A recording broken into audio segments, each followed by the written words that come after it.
Всем привет! В этом видео мы будем прививать арбузы и дыни. В этом году я буду прививать только те сорта, которые мне понравились в прошлые годы.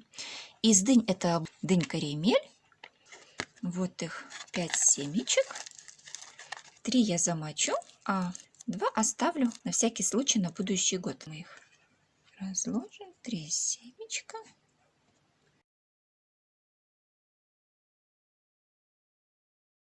Раз. И замочу я семена для того, чтобы они проклюнулись. Так вот, пока по стаканчикам буду расставлять все. Арбузик Пекин, он желтомякотник и бессемянник. Вот их всего в упаковочке 3 штучки. 3 штучки. 2 посею, а 1 оставлю на всякий случай на будущий год. То же самое проделываю раз. Салфеточку положу и в стаканчик. Следующий у меня шампань. Тоже желтомякотник. Я его обожаю. Из всех сортов, что я выращивала арбузиков, на мой вкус, вот и моей семье, этот арбузик понравился больше всего. Он раннеспелый, он порционник, но на диких корнях дает неплохие плоды размерчиком около 5 килограмм. Чуть-чуть больше, чуть-чуть меньше. У него очень нежная, своеобразная желтая мякоть. И они поспевали самые первые, мои девчонки, распробовавшись, когда уже стали спеть красные арбузики, они уже их не хотели. Спрашивали, а где же тот желтенький? Поэтому вот я тоже его посею. Вот 3 штучки. И романса. Вот это арбуз, который никогда меня не подводил. Он обычный, стандартный, с красной мякотью, но она такая сахаристая. И это такой арбуз, который вот не переспевает. Вот бывает, что чуть-чуть опоздал, он переспел и становится абсолютно невкусным. И я бы сказала, что он всегда удается, всегда получается. Так, это сюда. Теплицы, они меня вот эти 3 сорта хорошо зарекомендовали себе.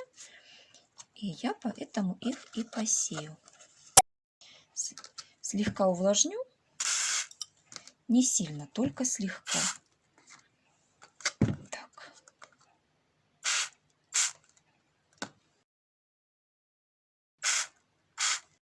А теперь я возьму и вот так друг дружку стаканчики составлю. Сверху закрою пустым стаканчиком. Вот так получилось. Гармошечка такая.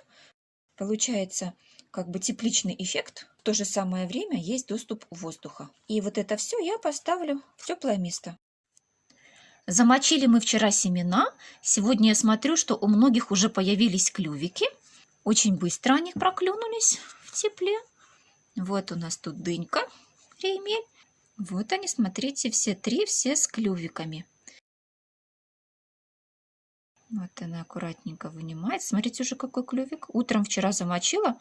Сегодня вот получается после обеда. И такие вот они уже хорошие клювики имеют. Корешочки. Вот я их разложу возле надписи. Где-то сантиметр от краешка. Место здесь еще оставлю. Потом сюда буду добавлять еще другие сорта. Все 3 положила. И теперь беру салфеточкой второй, накрываю, слегка увлажняем, чуть-чуть совсем, больше не надо. Влаги они наберутся потом еще со стаканчика. И сверху укрываем это тоже целлофанчиком. Снизу у нас целлофанчик, потом у нас 2 салфеточки и опять целлофанчик. И все это мы закрутим в улиточку или в рулетик такой, пока оставим. Смотрим дальше.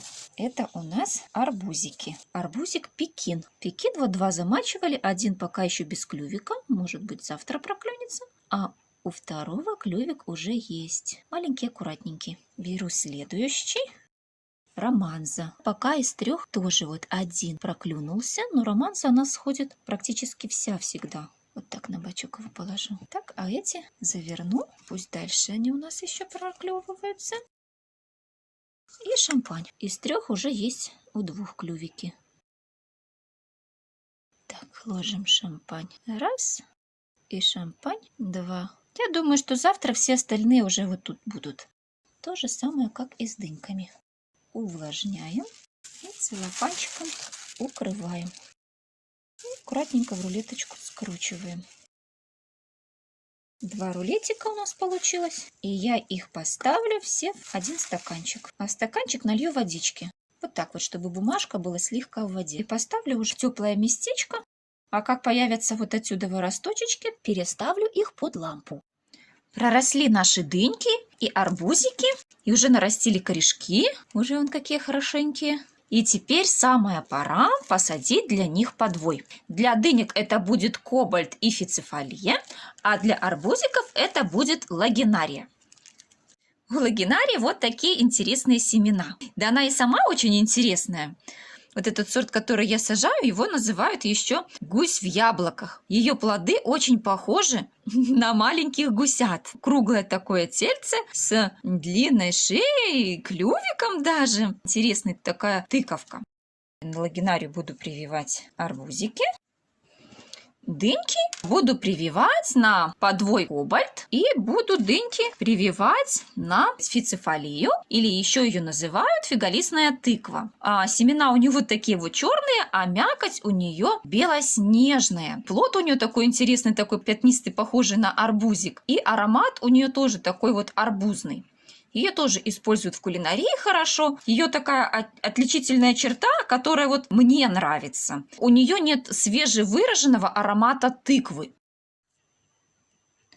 Готов подвой. Проросли наши семена. Дали корешки. Хорошие уже такие корешки дали. Это вот у нас спецподвой тут. И тыква фиголистная. По семенам видно. А это у нас лагинария. Вот раскрутим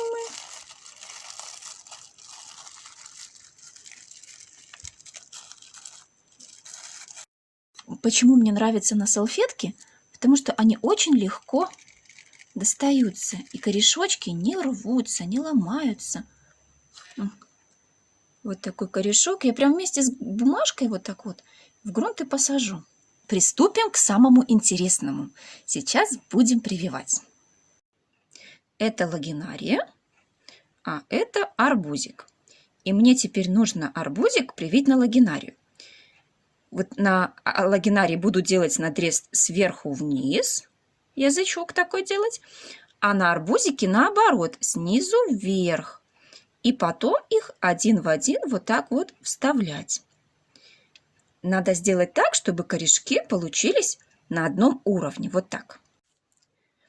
Поскольку потом нужно будет стебелечек у основания арбузика передавливать постепенно, нужно, значит, оставить место, чтобы удобно было пальчиком туда подступиться.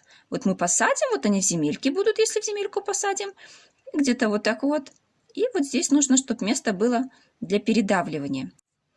Делаю надрезик, где-то вот, чтобы палец остался, и на сантиметр до него. Вот отсюда вниз буду делать аккуратненько надрезик. Буду делать обыкновенным лезвием. Аккуратненько, не спеша, лезвие тонкое. Вот так вот делаю надрезик. Ну, где-то миллиметров 7 получается. Вот, надрезик сделала, и он там влажный. Это очень хорошо, они тогда слипнутся. Вот, сделала надрезик. И теперь сделаю надрезик сверху вниз. Сюда будем вставлять, поэтому надрезик сверху вниз на лагинарии, а на арбузике будет снизу вверх. Чтобы получились они вместе, вот приравниваем вот отсюда будем вверх. Вот отсюда вот будем делать надрезик вверх, снизу вверх. Тоже аккуратненько, не спеша. Сделаем надрезик.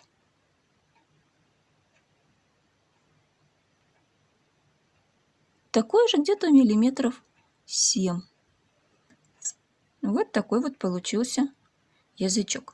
Теперь наша задача совместить подвой и привой. Вот, прививаем. Так вот аккуратненько.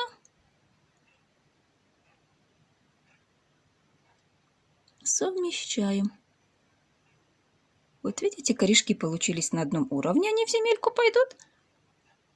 А здесь у нас совместилось. нужно зафиксировать теперь эти два ростка. Можно это сделать детскими крабиками, только нужно подобрать, чтобы по диаметру подходило вот здесь, вот, чтобы небольшая дырочка была.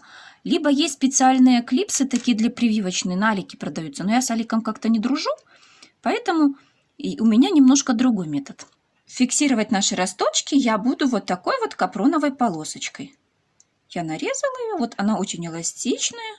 Вот, и когда стволики будут утолщаться, растения пережиматься не будут, потому что ленточка будет растягиваться. Пальцами одной руки придерживаю, а второй аккуратненько, виточек за виточком наматываю. Наматываю, не растягивая. Главное, чтобы они были зафиксированы. Раз, а потом виточек один вверх, чтобы встретиться с начальным хвостиком. И завязываю, чтобы он не развязывался. Раз. И все. Можно даже на бантик не завязывать. А можно и на бантик, если есть желание завязать. Главное, не на узелок. Вот. Раз. Вот так вот получается, что они привились. Точно так же будем прививать и дыньки. Вот это у нас тыква фиголистная, а вот это у нас дынька ремель. Получилось, что они одинакового росточку. Видите? Хотя мы дыньку сажали намного раньше, чем сажали тыковку. И пока тыковка всходила, дынька в это время наращивала толщину стебелечка. Поэтому мы всегда семена арбузиков и дынек высеваем на недельку где-то пораньше. Как только появляются листочки, тогда начинаем уже сеять и тыковки. Будем прививать здесь поближе к листочку, где-то вот отступая сантиметра полтора отверху, чтобы удобненько было держать снизу. Точно все так же. У тыковки толстенький такой стебелечек, такой крепенький. Резать очень будет удобно. Смотрим наилучшее место, где нам сделать это. Я буду сбоку делать. Не вот здесь тут листик будет мешать, здесь тоже вот такой сгиб получился. А буду сбоку делать срез. Сверху вниз.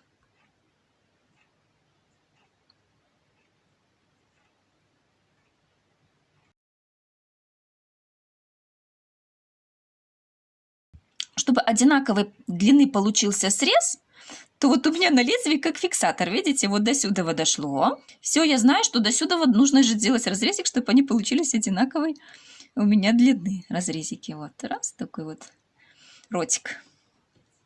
Так, лезвие я или переворачиваю обратной стороной, или я его спиртом обрабатываю.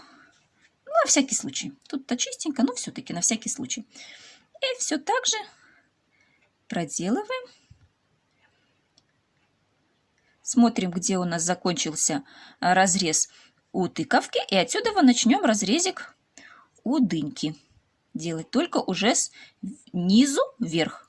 Вот отсюда вот пальчиком фиксирую. Откладываю тыковку.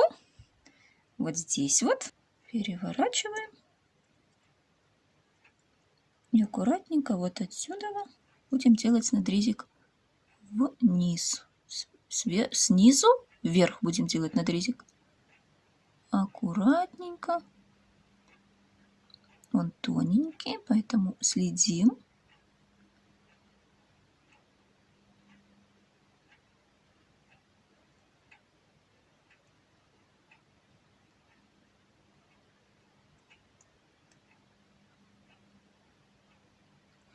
Так. Получился такой язычок. И вставляем.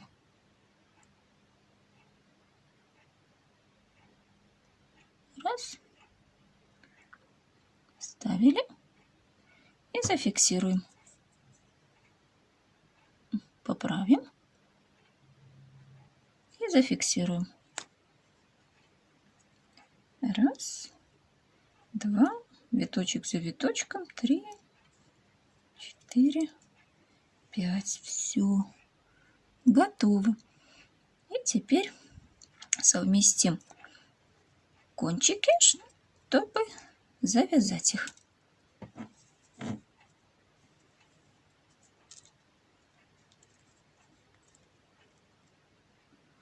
Дынька готова. Теперь рассадим наши привитые растения по стаканчикам.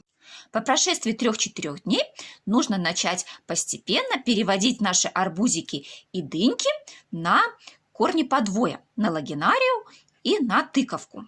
Что для этого будем делать? Для этого будем тихонечко, каждый день полегонечку сминать стебелек под прививочкой дыньки и арбузика. Не попутайте. Вот видно, видите? Вот это у нас идет лагинария, вот она такая толстая у нее стебель, а вот это арбузик. Вот я беру и вот так вот слегка приминаю. Он такой сочный, вот нажимаю и чувствую.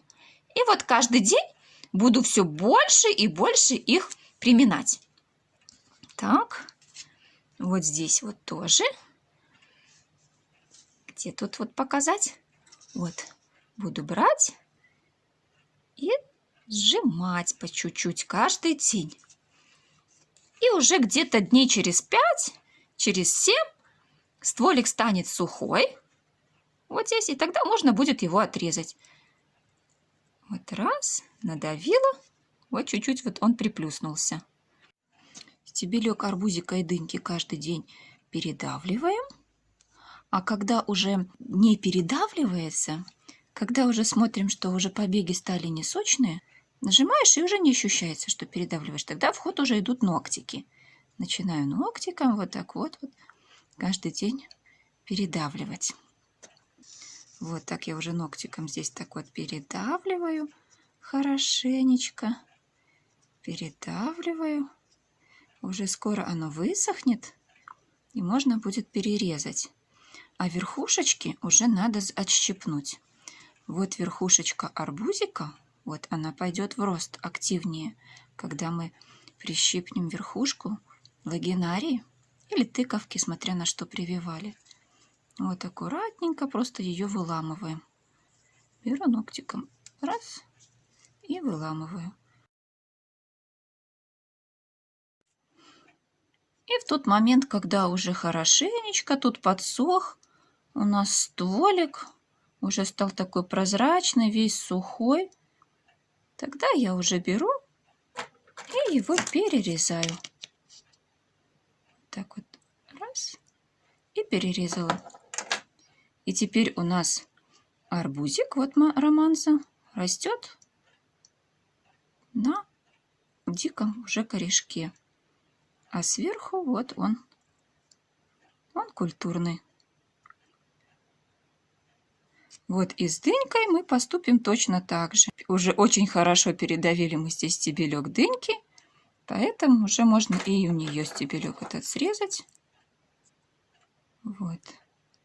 Дыньки я все буду выращивать в теплице. На улице мне не очень понравилось их выращивать. А арбузики, те, которые прививала первые, те будут расти у меня в теплице. А которые попозже прививала, те пойдут уже на улицу. В мае месяце высажу их на улице. А на сегодня у меня все. Всем пока-пока. До скорой встречи.